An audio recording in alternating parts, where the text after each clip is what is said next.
Greetings out there in YouTube land. This is Morrisman, and as always, I thank you guys for coming to my channel. And today I'm going to do a pretty interesting video because I was watching this video from an interview from Keith Richards from the Rolling Stones, and the question that was posed to him was this: if you could go back in time and be credited for writing any song, what song would that be, and why? And I thought about that, and I said, that's a pretty interesting question, and I would actually like to answer that question on my behalf. And I'm going to give you my 10 songs that if I could go back in time, I would have loved to have authored these songs because they're great songs. And the first one is R. Kelly's Honey Love. It's just a beautiful masterpiece to me because R. Kelly does something in that song that a lot of people miss. And I think some of the vocalists caught it because, as a guitar player, you make suggestions on songs that people should try to play to help them with their skill and build. And one song I've been playing since I was a teenager was Dust in the Wind. So I finally decided to, post a copy or post a cover of that because I've been playing this song since I was like 16, 17. And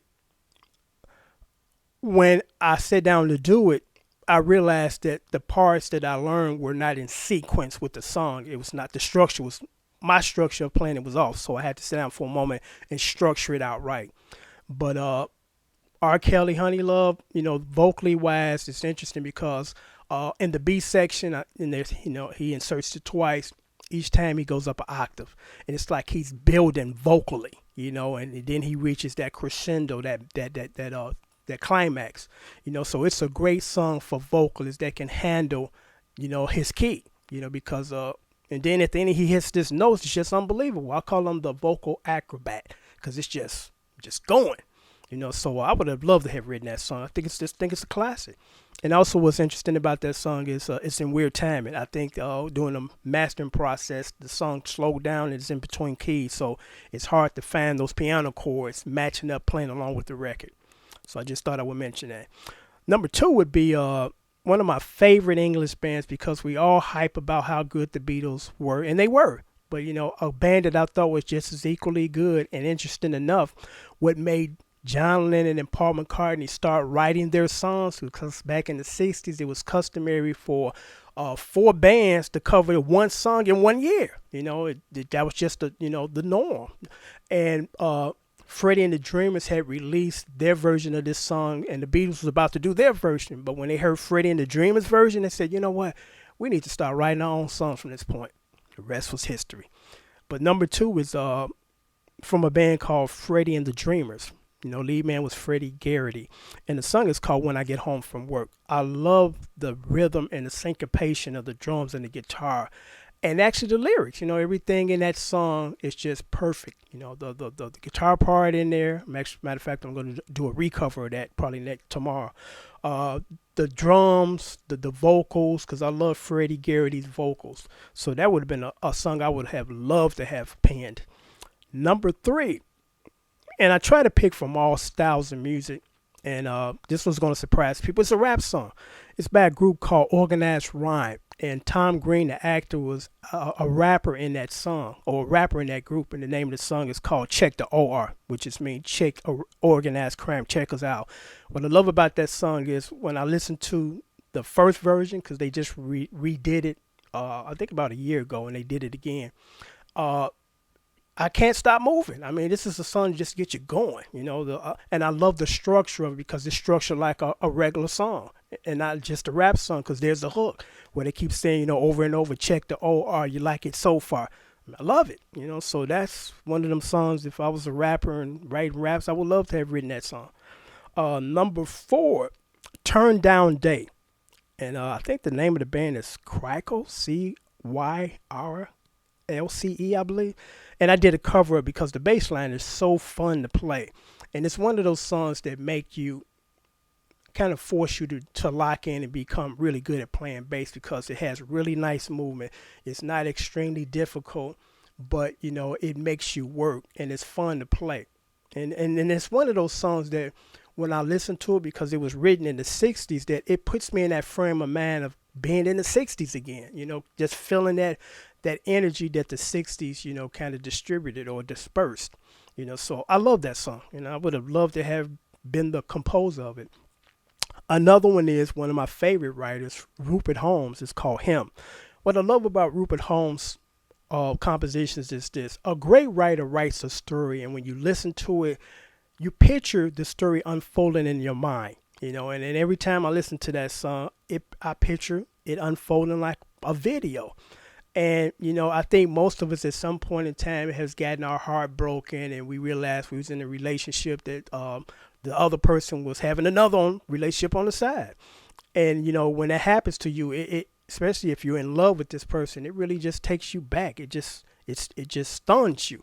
And this song is about that, because some of the lyrics are: over by the window, there's a pack of cigarettes, not my brand, you understand. Sometime the girl forgets. She forgets to hide them. I know who left those smokes behind. She'll say, oh, he's just a friend. But I'll say, oh, I'm not blind to him, him, him. What you going to do about him? Beautiful song. Great lyrics. Number 6, it's so hard to say goodbye. And the reason why everybody, I think, love that song is it's so heartfelt. It's one of those songs, because I did a video on it, where songs that make you cry. That was number 1 on my list. And I don't think it's too many people that can get through that song without tearing up. It's a song that hits you hard emotionally. And I think all writers, whether you're writing songs or writing movies, you want to take your audience there. You want them to feel the pain that you're feeling through this song. So that song is just a classic. I mean, it's just a beautiful song. And number 7 is Urgent by Foreigner. Reason why I like this song so much, because again, the syncopation, the lyrical content, the arrangement of the guitars is just, Foreigner was just a force to reckon with back in the day. I mean, these guys wrote great songs, and they sang well and they played well. Number 8, In the Heat of the Night by Ray Parker Jr. One of my favorite lyricists. People say, well, he ain't got this great voice, and he doesn't have a range like a Luther Vandross, but, Ray gets the job done. But, his writing is what made him a millionaire, and that song is, it's a song about a woman who, emotionally attached to this guy, but he's just using her for sex, in the heat of the moment, in the heat of the night. This is what goes down, but it doesn't mean nothing emotionally to him, to the man. Another great song where you can just close your eyes and it unfolds this music video in your head. And also, the music and the arrangement, the beat section, then there's a bridge, it's a well-structured song. Number 9, Reasons by Earth, Wind and Fire. Just a classic. I mean, what's interesting about that song, and I just found out about a couple of years ago because they interviewed Philip Bailey, it's not really a love song. It's about 2 people cheating. The reasons that we hear, loving your body. I forgot all the lyrics, but there's I'm in the wrong place to be real. And he even, in the interview, he made that statement as far as that particular lyrical line. He said, think about it. He said, this wasn't the beautiful love song that everybody thought it to be. It was a song about 2 people hooking up that shouldn't be hooking up. And number 10, one of my all-time favorite Prince songs, America.